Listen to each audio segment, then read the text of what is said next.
Halo, selamat datang kembali di channel Bang Wan. Kali ini kita akan melanjutkan alur cerita Tales of Herding Gods episode ke-7.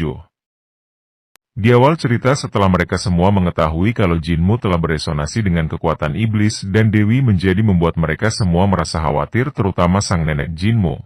Mengapa bisa berhubungan dengan semua ini? Tetapi Paman Satu Kaki meminta untuk tidak khawatir karena Jinmu telah dewasa, karena ia telah bisa memilih jalannya sendiri. Mereka hanya mendukungnya dan mencoba untuk menghentikan jika melewati batasan. Jadi di kesempatan kali ini mereka haruslah mendukung latihan dari Jinmu agar ia mendapati kebangkitannya. Selagi Jinmu berlatih, kepala desa hanya berharap kalau Jinmu tidak dikendalikan oleh kekuatan roh iblis. Jadi harapan kepala desa kalau tubuh Jinmu ini bisalah mengimbangi kekuatan iblis dan kekuatan Dewi.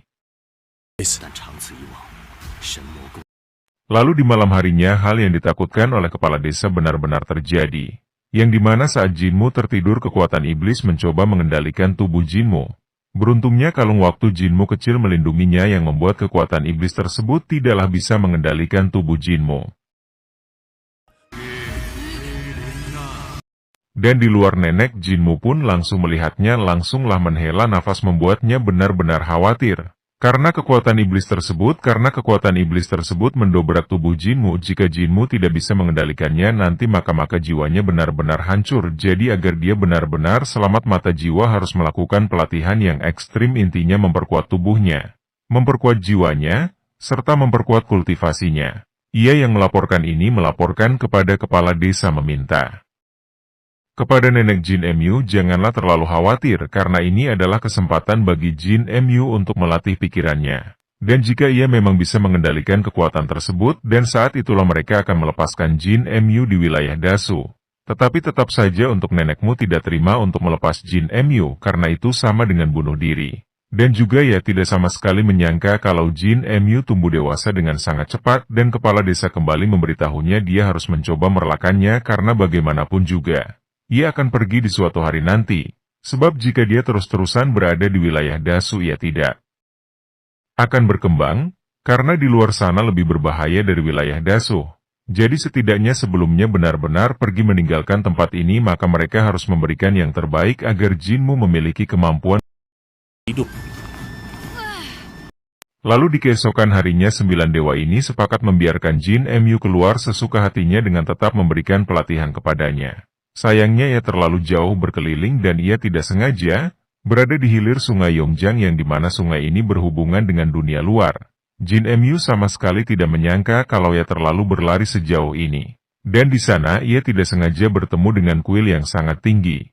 Karena rasa penasaran yang begitu tinggi, Jin Mu pun langsung mendekatinya, dan di saat ia berada di luar kuil ia tampak terkejut dan bertemu dengan patung Buddha. Dan ia menganggap kalau patung di depannya ini adalah sosok dari dewa. Dan yang dia tahu dari kakek dan pamannya, jika di dalam kuil ada sebuah patung maka mereka harus membakar dupa untuk berdoa, karena itu adalah sebuah aturan.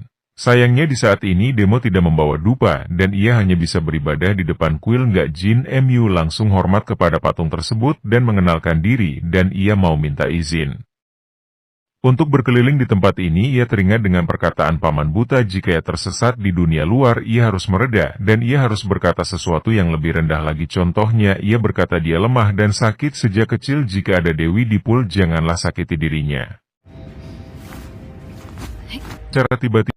Secara tiba-tiba Jinmu langsung ditertawakan oleh seorang yang misterius yang membuatnya sangat ketakutan, dan ia pun memberanikan menanyakan kepada sosok misterius tersebut siapa dirinya. Apakah ia seorang dewi, dan sosok tersebut berkata ia bukanlah dewi, ia bernama Xiang Jier dan ia tinggal di dekat sini. Dan mereka berdua pun berkenalan. Lalu Xiang Jier meminta kepada Jin Mu untuklah masuk ke dalam kuil dan menceritakan kehidupannya. Jinmu mencoba untuk menolak karena ia tidak membawa dupa sama sekali, maka ia tidak bisa masuk. Tapi si Xiang Jier ini mencoba untuk terus menggoda Jinmu agar Jinmu masuk ke kuil tersebut. Beruntungnya Jinmu taat aturan, ia tidak mau masuk karena ia tidak memiliki dupa. Mendengar itu Xiang Jier dibuat benar-benar kesal dan ia pun berubah menjadi siluman, yaitu wujud aslinya. Dan ia langsung terus menerjang ke depan, akan tetapi tidaklah bisa keluar dari ruangan tersebut. Dari sini kita tahu bahwa pintu tersebut adalah pembatas agar ia tidak bisa keluar dari tempat tersebut. Sedangkan untuk Xiang Jie ia telah lelah dengan semua ini, ia pun langsung marah-marah kepada patung Buddha karena beliau telah mengurungnya selama ratusan tahun. Dan ia berkata ia sangat kelaparan serta memohon kepada beliau ia harus pergi dari sini, sedangkan untuk Jin Mu ia sedang melihat. Sekeliling banyak sekali tulang manusia yang dihabisi oleh Xiang Jie. Tetapi di sini Jin Mu tidaklah takut. Jinmu memiliki kesempatan untuk kultivasi di tempat yang dimana di depannya ini adalah iblis yang mungkin bisa membantu dia untuk meruntuhkan tembok janin spiritual. Dan ia pun langsung duduk bersila untuk melantunkan suara iblis. Sayangnya lantunan suara iblis yang dikeluarkan dari Jin Mu adalah masalah Xiang Jie, yang dimana patung Buddha di depan Jinmu pun langsung aktif yang membuat Jinmu terkejut yang dimana patung Buddha tersebut masih aktif dan sangat berguna sehingga Jin Mu langsung melanjutkan lantunan suara tersebut. Dan mengapa bisa aktif? Karena patung Buddha memiliki energi positif sedangkan lantunan iblis memiliki energi negatif dan dua energi misalnya bertolak belakang.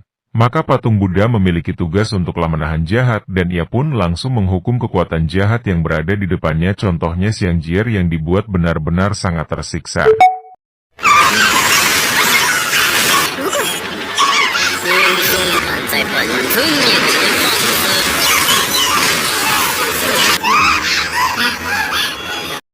Untuk Xiang Jie benar-benar kesal terhadap Jin Mu karena ia datang untuk membawa masalah besar bagi dirinya. Anjingmu pun berkata ingatlah kesempatan yang bagus dan Jin Mu mengencangkan lantunan suara iblis tersebut dan begitu juga dengan patung Buddha sama-sama mengeluarkan suara yang besar. Dengan begini di lautan spiritualnya ia berhasil mengumpulkan energi spiritualnya dan ia langsung menerjang dinding tersebut dan akhirnya juga Jinmu berhasil untuk memecahkannya.